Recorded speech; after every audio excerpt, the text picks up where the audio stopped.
my show, AB show.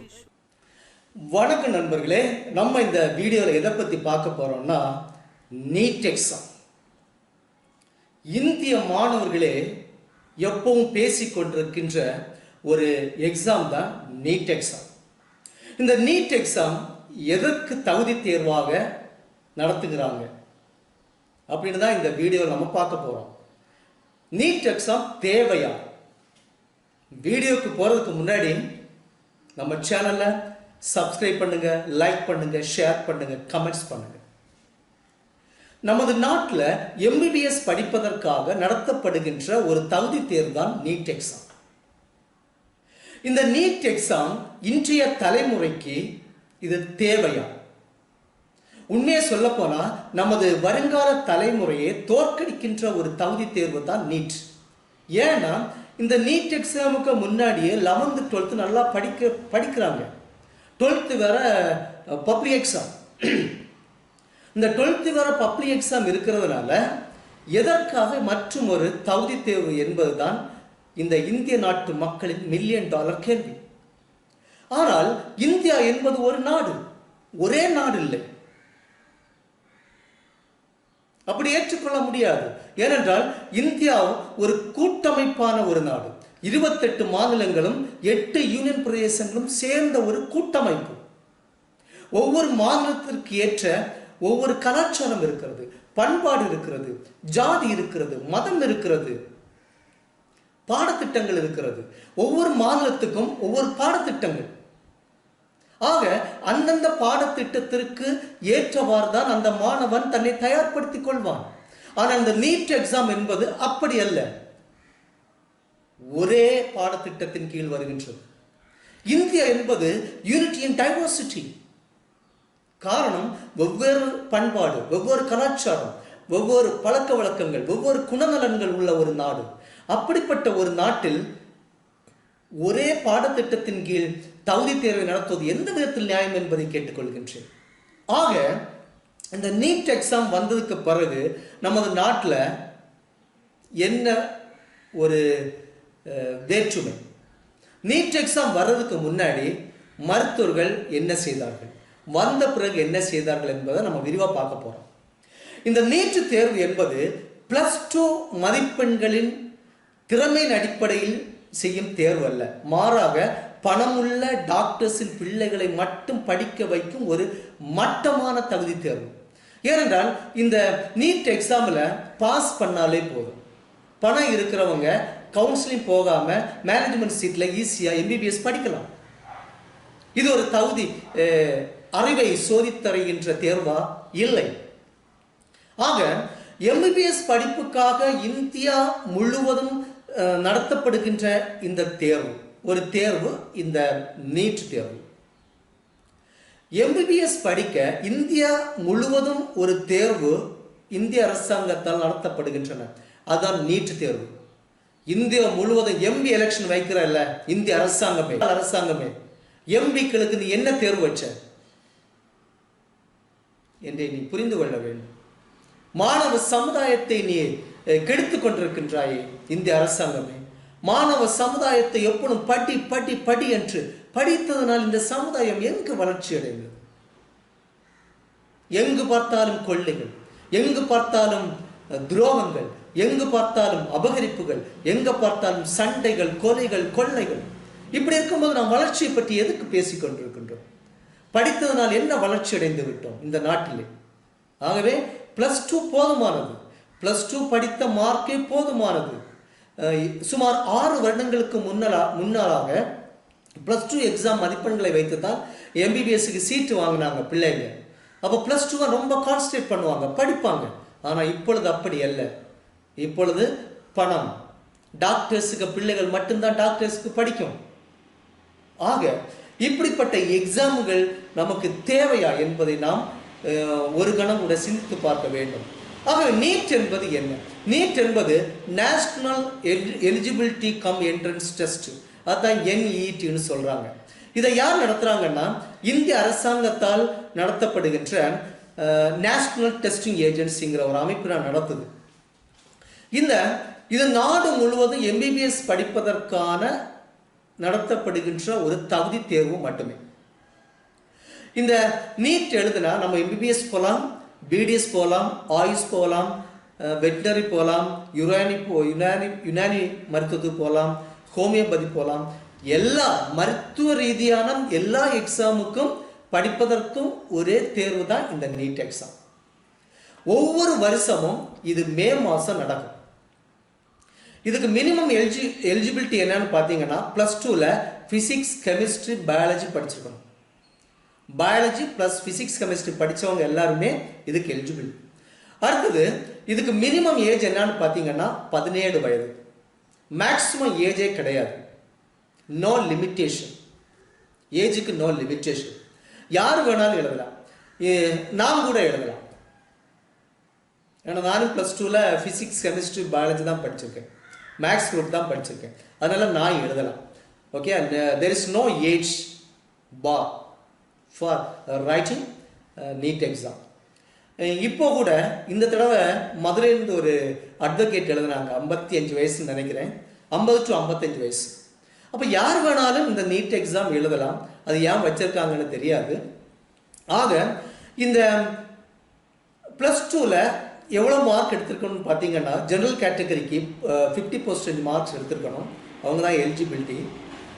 SC STக்கு 40% எடுத்திருக்கணும். அப்போ இந்த NEET exam மொத்தம் 13 பிராந்திய மொழிகளை நடத்துகிறாங்க. தமிழ், ஆங்கிலம், ஹிந்தி, மலையாளம் இப்படிப்பட்ட 13 மொழிகள் நடத்துகிறாங்க. ஆனால் இந்த தடவை நாடு முழுவதும் 24 லட்சம் பேர் எம்பிபிஎஸ் இந்த நீட் எக்ஸாமுக்கு எழுதினாங்க. அப்போ ஒரு அப்ளிகேஷன் ஃபார்முக்கு 1200 ரூபா இந்திய கவர்மெண்ட் வாங்குது. இந்திய கவர்மெண்ட்டுக்கு இதை விட மானங்கெட்ட கவர்மெண்டாக இருக்குது. தன்னுடைய சொந்த நாட்டு மக்களுக்கு பரீட்சை தகுதி தேர்வு வைக்கிறாங்க. தகுதி தேர்வு வைக்கிறதுக்கு வேற எக்ஸாம் அப்ளிகேஷன் ஃபார்ம் வாங்குறாங்க. அப்போ இந்த வரி பணத்தை எல்லாம் என்னையா பண்ணுறீங்க இந்திய கவர்மெண்ட்டு? நீங்கள் இந்திய நாட்டு மக்களால் தேர்ந்தெடுக்கப்பட்ட இந்திய கவர்மெண்ட்டே இந்திய மக்களை ஏமாற்றி கொண்டிருக்கிறது. ஒரு ஏமாற்றும் அமைப்பு தான் இந்திய அரசாங்கம். ஏனென்றால் நாங்கள் வரி தருகிறோம், இந்த வரியில் எங்களுக்கு தகுதி தேர்வே தேவையில்லை. சொந்த நாட்டு மக்களுக்கே தகுதி இருக்கிறதா என்று கேட்கப்படுகின்ற ஒரு அரசாங்கம் இந்திய அரசாங்கம் மட்டுமே. ஆனால் நாங்கள் ஓட்டு போடுவதற்கு மட்டும் எந்தவித தகுதி தேர்வையும் எந்தவித தகுதியும் எதிர்பார்க்காத எலெக்ஷன் கமிஷன், இது வன்மையாக கண்டிக்கிறேன். எலெக்ஷன் கமிஷன் ஓட்டு போடுறதுக்கு மட்டும் 18 வயது. இதுக்கு வேற விழிப்புணர்வு முகாம்கள், அவேர்னஸ் ப்ரோக்ராம்ஸ், எல்லாரும் ஓட்டு போடுங்க. எதுக்குயா ஓட்டு போடணும்? நீ எங்களுக்கு தகுதி தேர்வு வைக்கிறதுக்கு நாங்கள் ஓட்டு போடணுமா? ஓட்டு போடுறதுக்கு மட்டும் தகுதி தேர்வு இல்லை, ஆனால் மற்றதுக்கெல்லாம் தகுதி தேர்வு. அப்போ +1 +2 எதுக்குயா படித்தோம்? புரிந்து கொள்ளுங்கள். படித்தவர்கள் அதிகம் வாழுகின்ற இந்த இந்திய அரசாங்கம் நம்மை எல்லாம் மட்டம் தட்டுகிறது. எங்களுக்கு தகுதி தேர்வு வைக்க உனக்கு தகுதி இருக்காயா? இந்த நேஷனல் டெஸ்டிங் ஏஜென்சின்னு ஒன்று இருக்க, உனக்கு தகுதி இருக்காயான்னு நான் கேட்குறேன். உனக்கே தகுதி இல்லை, நீ முதல்ல டெஸ்ட் எழுதுனியா? ஆக இந்தியா என்பது மிகப்பெரிய நாடு, ஜனநாயக நாடு. இந்த ஜனநாயக நாட்டிலே தகுதி தேர்வு வைப்பதனால் மிகப்பெரிய குழப்பங்களும் மன சண்டைகளும் வருகின்றன. என்னை பொறுத்த வரைக்கும் இந்தியாவில் படித்த அனைவருமே தகுதியானவர்கள். அதற்கு அடுத்தபடியான தகுதி தேர்வு தேவையில்லை.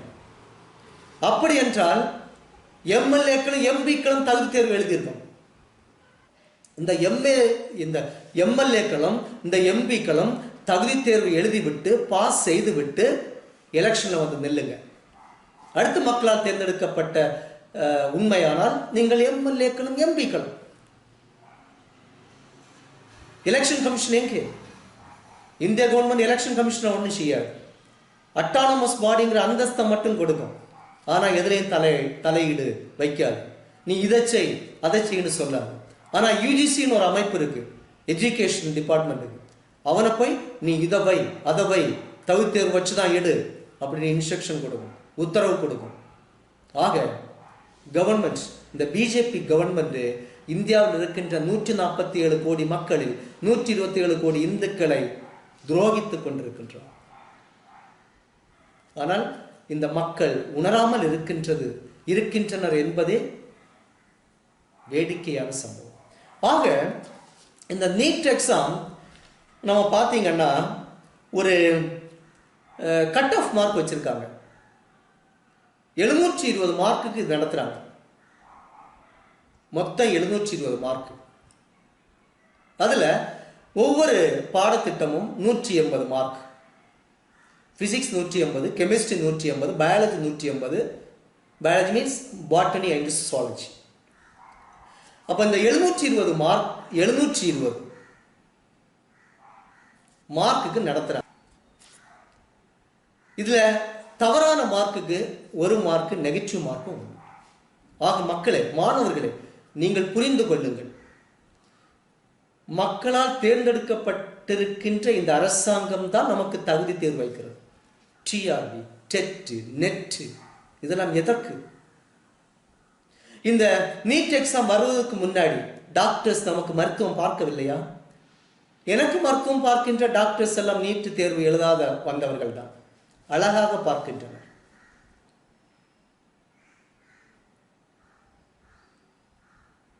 நீட் எக்ஸாம் வருவதற்கு முன்னால் படித்த டாக்டர்கள் அனுபவசாலிகள். நீட் எக்ஸாம் எழுதி வந்த டாக்டர்கள் பண முதலைகள் என்பது இந்த சமுதாயம் மறந்துவிடக்கூடாது. நீட் எக்ஸாம் ஒரு வேடிக்கையான மட்டமான தேர்வு. இந்தியா என்பது ஒரு நாடு தான், ஒரே நாடு என்பது சொல்வதற்கு இல்லை. ஏனென்றால் இங்கு பலதரப்பட்ட மக்கள் வாழுகின்ற பூமி, புண்ணிய பூமி. ஆனால் இந்த புண்ணிய பூமியை சிதைத்து சின்னாபின்னமாக்கி கொண்டிருக்கின்றனர் அரசாங்கங்கள். ஆகவே நாம் தான் இதிலிருந்து மீள வேண்டும். ஆக இதுல வேற என்ன கொடுமைன்னா, நீட் எக்ஸாம் எழுத போகும்போது வச்சிருக்கிற கட்டுப்பாடுகள் நினைச்சா ரொம்ப சிரிப்பா வரும்.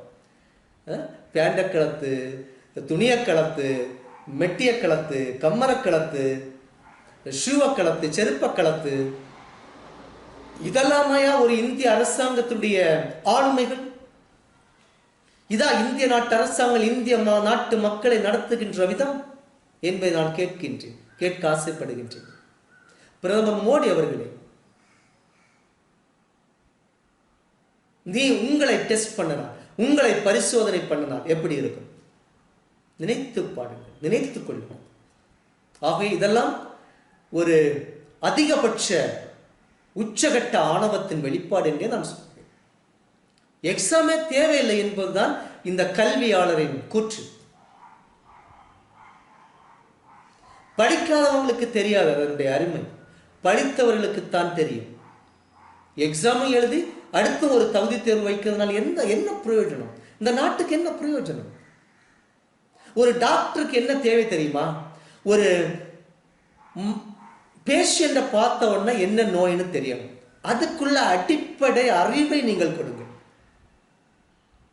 சரியான மருத்துவம் செய்யணும், அதான் டாக்டருடைய கடமை. தேவையில்லாத பரிசோதனைகள் தேவையில்லை. அனுபவத்தை கொடுங்கள் ஒரு டாக்டருக்கு. நீட் எக்ஸாம் தேவையில்லாத. இதுல வேற டிஎம்கே ஒரு கட்சி இருக்கு தமிழ்நாட்டில்.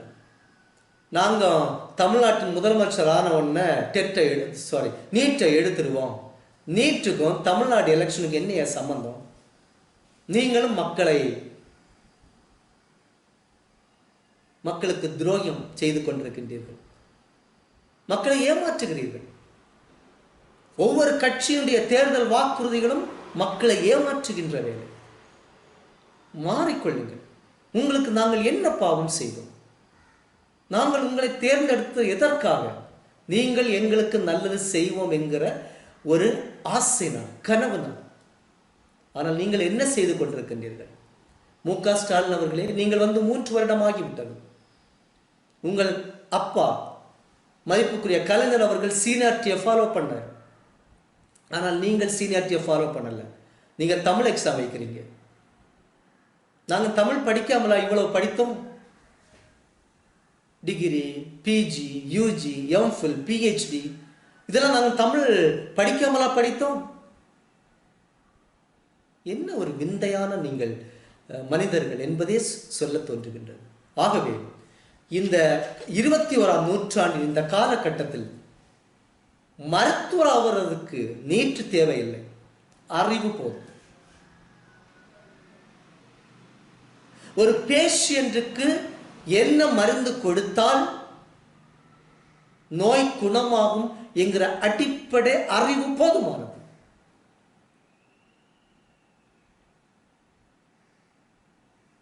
ஆறு வருடத்துக்கு முன்னால் இந்தியா மருத்துவத்துறையில் மிகப்பெரிய வெற்றியை பதித்தது. நீட் எக்ஸாம் இருந்துச்சா? இல்லையே.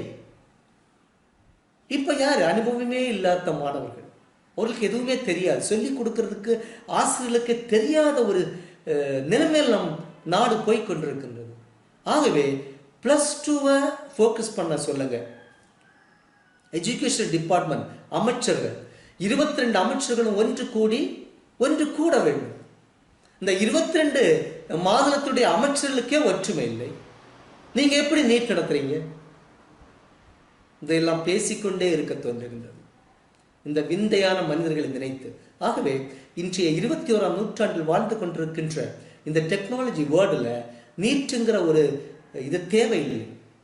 நாம் எவ்வளவு மாணவர்களை நாம் இழந்திருக்கின்றோம் இந்த நீட்டின் மூலமாக. மாணவர்களுக்கு ஒரு சுமை தாங்கி, மாணவர்களுக்கு ஒரு மட்டமான தேர்வு என்று நான் சொல்லுகின்றேன். ஆக இந்த பிரதமர், இந்த எல்லா முதலமைச்சர்களும் சேர்ந்து ஒன்றுபட்டு இந்த நீட்டை நம்ம எடுப்போம். இது கட்சி பேதம் என்று நாம் செயல்படும். பிஜேபி கட்சி, காங்கிரஸ் கட்சி, டிஎம்கே, என்னையா கட்சி?